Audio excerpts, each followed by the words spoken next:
सपनों की कोई सीमा नहीं होती। ये एक ऐसा कथन है जिसने उस लड़की की कहानी लिखी, जिसने आसमान के पार जाकर अपने नाम को इतिहास में दर्ज कराया। कल्पना चावला, जो केवल एक नाम नहीं बल्कि साहस, विज्ञान और उम्मीद की एक जीवंत मिसाल है।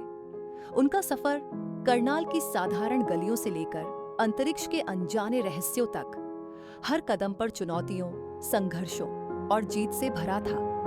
सन 1962 में हरियाणा के छोटे से शहर करनाल में जन्मी कल्पना का बचपन कोई खास नहीं था। एक ऐसा परिवार जिसमें सामान्यतया लड़कियों की पढ़ाई को ज्यादा महत्व नहीं दिया जाता था।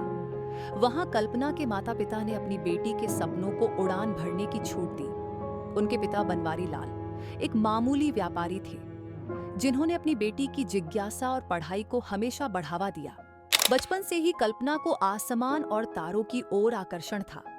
वह अक्सर छत पर लेटकर सितारों को निहारती, उनके बारे में पढ़ती और खुद से कहती, मैं अंतरिक्ष की यात्रिका बनूंगी। उस वक्त उनके आसपास के लोग इस ख्वाब को केवल बचकानी बात समझते थे, लेकिन कल्पना के अंदर जज्बा और हौसला किसी से कम नहीं था। उनका पहला बड़ा कदम तब आया जब उन्होंने इंजीनियरिंग में दाखिला लिया। चंडीगढ़ के पंजाब इंजीनियरिंग कॉलेज में वे पहली महिला एरोनॉटिकल इंजीनियर बनी। उस समय इंजीनियरिंग महिलाओं के लिए एक नया और कठिन रास्ता था, लेकिन कल्पना ने ठानी थी कि वह हर बाधा को पार करेंगी। 1982 में उन्होंने अमेरिका की टेक्सास यूनिवर्सिटी से एरोस्पेस इंजीनियरिंग में मास्टर्स किया और फिर वहां से पीएचडी तक की पढ़ाई पूरी की। इस दौरान उन्होंने नासा के लिए आवेदन किया और 1994 में पहली भारतीय मूल की महिला के तौर पर अंतरिक्ष यात्री बनने का मौका पाया। नासा की एस्ट्रोनॉट प्रोग्राम में शामिल होना इतना आसान नहीं था। कठिन चयन प्रक्रिया, शारीरिक परीक्षण और मानसिक तनाव, हर मोड़ पर कल्पना ने साबित किया कि हौसला और मेहनत से कोई भी सपना पूरा हो सकता है।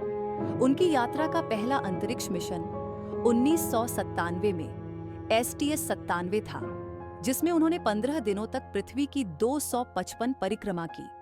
इस दौरान उन्होंने पृथ्वी को एक नई दृष्टि से देखा, सीमाओं से ऊपर उठकर इंसानियत को महसूस किया। लेकिन उनकी सबसे बड़ी परीक्षा 2003 में आई। 1 फरवरी 2003 को कल्पना दूसरी बार STS-17 मिशन के तहत अंतरिक्ष में थी। उनका मिशन रिसर्च और विज्ञान का था। उन्होंने 80 से अधिक वैज्ञानिक प्रयोग किए जो मानवता के लिए अनमोल थे। परंतु जब उनकी स्पेसशिप कोलंबिया पृथ्वी पर लौट रही थी तो हादसा हो गया।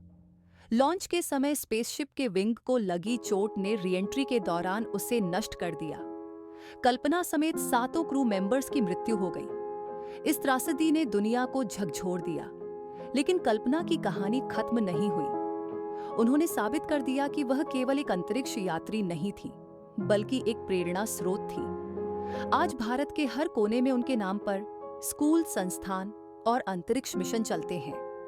वे न केवल महिलाओं के लिए बल्कि हर उस इंसान के लिए प्रेरणा है जो बड़े सपने देखने से डरता है। आप अपने सपनों को सच करने की ताकत अपने अंदर ही पाते हैं, और यही संदेश है जो चिसा चैनल के जरिए हम सब तक पहुंचाना चाहते हैं कि सीमाएं केवल मन की होती हैं, और जब हिम्मत हो तो कोई भी आकाश छू सकता है। कल्पना का नासा में काम करते हुए सामना किया गया भेदभाव और किस तरह उन्होंने खुद को साबित किया, उनके वैज्ञानिक शोधों का धरती पर कैसे महत्व है, जैसे उनके द्वारा किए गए प्रयोगों का एरोस्पेस टेक्नोलॉजी और मटेरियल साइंस में योगदान।